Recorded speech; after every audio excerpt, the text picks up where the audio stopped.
श्री कृष्ण कहते हैं, मन खुश रहे हमारा और इस जगत का कल्याण हो। हम सभी चाहते हैं, पर जैसी हमारी कामना है वह कभी पूरी होती नहीं। मन में तरह तरह के गंदे विचार मनुष्य के दिमाग में घूमते हैं। ऐसे में प्रश्न आता है कि मन में अच्छे विचार कैसे लाए। विचार उठते हैं मन से, इसलिए मन क्या है यह हमें पता होना चाहिए। इसके बाद ही हम गंदे और अच्छे विचारों के खेल को समझ सकते। देखिए, मनुष्य का जीवन विचारों से ही तो है। किसी के मन में विचार आता है खुद को और इस दुनिया को बेहतर बनाने का, तो किसी को आत्महत्या का विचार आता है। इन विचारों से परेशान होने से पूर्व हमें समझना होगा कि आखिर मन में विचार कैसे आते हैं, मन में विचारों की उत्पत्ति कैसे होती है। मनुष्य को अपनी स्थिति के अनुरूप ही विचार आते हैं। मनुष्य की हालत यदि मजबूरी की है तो उसके कर्म भी मजबूरी में होंगे। यदि हालात बुरे हैं तो विचार भी बुरे ही आते हैं। इसलिए विचारों का आना आपके हालातों पर निर्भर करता है।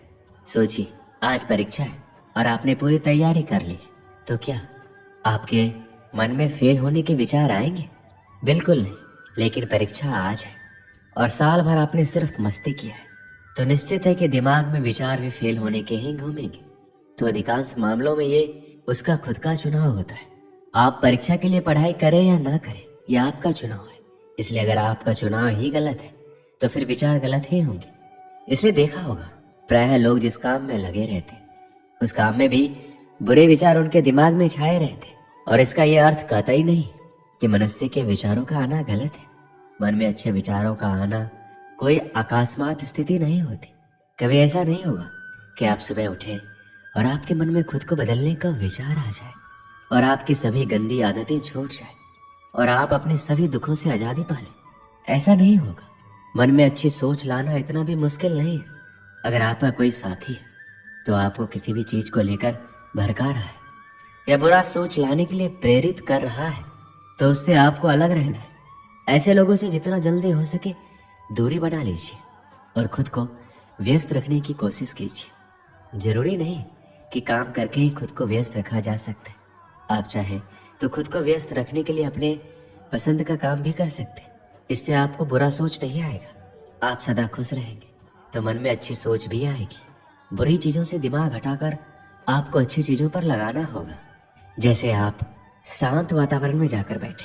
कई बार शहरी शोरगुल के कारण हम परेशान हो जाते हैं। आपको कुछ समय शांत वातावरण में बैठना चाहिए। ऐसा करने से आपको सिर्फ अच्छी सोच आएगी।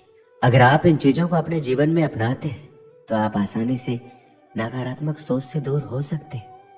आपके दिमाग में चाहे बुरे विचार आते हो, उसकी फिक्र करने की जरूरत नहीं है। जब आप सुबह उठे तो एक अच्छा विचार सोचें और एक अच्छा वाक्य खुद से बोलने के लिए तैयार रखें। जैसे कि मैं आज बहुत खुश हूँ, आज मेरी मनोकामना पूर्ण होगी, या मैं अच्छे विचारों वाला व्यक्ति हूँ। आप कोई भी सुविचार सोच सकते हैं। तो यह अभ्यास आपके जीवन को बदलने के लिए कुछ दिनों बाद सक्रिय होने लगेगा। आपका मस्तिष्क ही आपका भविष्य निर्माण करता है। जब भी आप बिस्तर पर सोने जाएं तो इस बात का ध्यान रखें कि आप क्या सोचते हुए सो रहे हैं। यदि नकारात्मक विचार है तो उसकी जगह अपने और अपने परिवार के लिए कुछ अच्छा सोचकर सोएं या अपने इष्ट देव के नाम का जप करते हुए सो जाएं। आपका अंतिम विचार ही पूरी रात आपके दिमाग में चलता रहता है, जिसका आपको पता नहीं चलता है। ये विचार ही आपके जीवन को सबसे ज्यादा प्रभावित करता है। इस विचार का सबसे अच्छा होना जरूरी है। अतः सोते समय अच्छे विचारों को दोहराते हुए सोना चाहिए। मन में किसी प्रकार का भय और शंका लेकर नहीं सोना चाहिए। इसलिए जब भी आप सोए तो एक अच्छे विचार के साथ सोएं।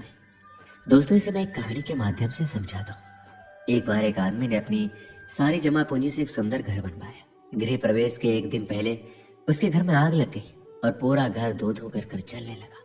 सब लोग आग बुझाने में लगे थे, लेकिन वह आदमी बाजार गया और मिठाई का डब्बा ले आया।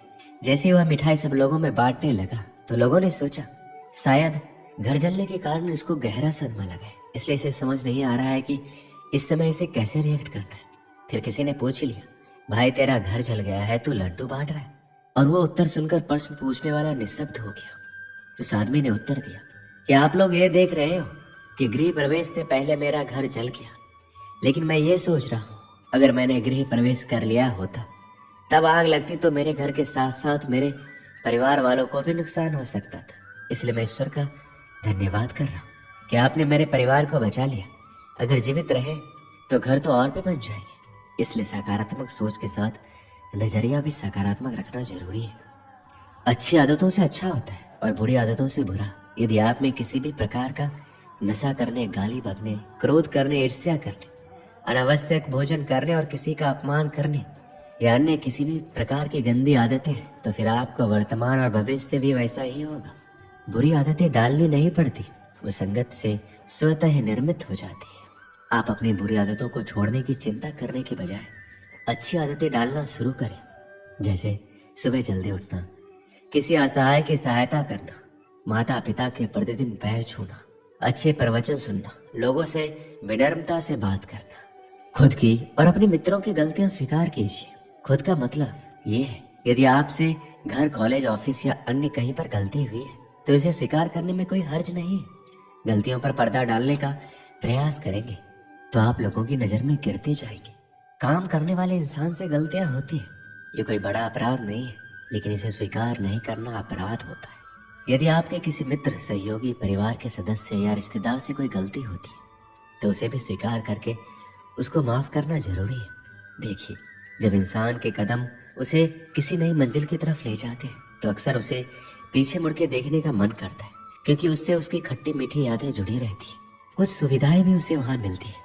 इसी तरह जब आप नया जीवन जिएंगे तो बीच में कुछ परेशानियां आ सकती है और इन बातों से मन घबराकर वापस उस पुराने सड़े गले जीवन को जीने के लिए बाध्य करेगा। ऐसी स्थिति में हिम्मत दिखाइए, श्री कृष्ण को याद कीजिए और जो बेहतर जीवन जीने का चुनाव किया है उस पर आगे बढ़ते रहिए। पुराने समय में एक सेठ नदी किनारे वाले गांव में रहता था। कभी कभी नाव में सामान भरकर दूसरे गांव में व्यापार करने जाता था। उसके आसपास बहुत धन संपत्ति थी। वह नाव से सफर करता था, लेकिन तैरना नहीं जानता था। एक दिन वह दूसरे गांव से सामान बेचकर अपने घर लौट रहा था। नदी के बीच में उसकी नाव में छेद हो गया। नाव में पानी भरने लगा। सेठ डरने लगा कि अब वो डूब जाएगा। तभी उसे थोड़ी दूर एक मछुआरे की नाव दिखाई दी।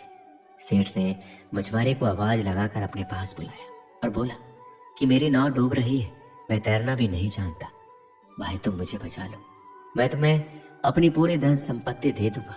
मछुआरे ने उसे अपनी नाव में बिठा लिया। मछुआरे की नाव में बैठने के बाद सेठ की हालत थोड़ी सामान्य हुई। अब सेठ कुछ सोचने लगा। वह मछुआरे से बोला, भाई अगर मैं तुम्हें मेरी पूरी संपत्ति दे दूंगा तो मैं अपने घर परिवार का पालन कैसे करूंगा? मैं तुम्हें पूरी नहीं आधी संपत्ति दूंगा। मछुआरा चुपचाप नाव का चप्पू चला रहा था। सेठ फिर सोचने लगा। कुछ देर बाद उसने मछुआरे से कहा, भाई मेरी संपत्ति में मेरे बच्चों का भी अधिकार है, मैं तुम्हें आधा नहीं 1/4 संपत्ति दूंगा। मछुआरे ने कुछ नहीं कहा। कुछ ही देर में नाव किनारे पहुंच गई। अब सेठ की सोच पूरी तरह बदल चुकी थी। वह सुरक्षित किनारे पर आ गया था।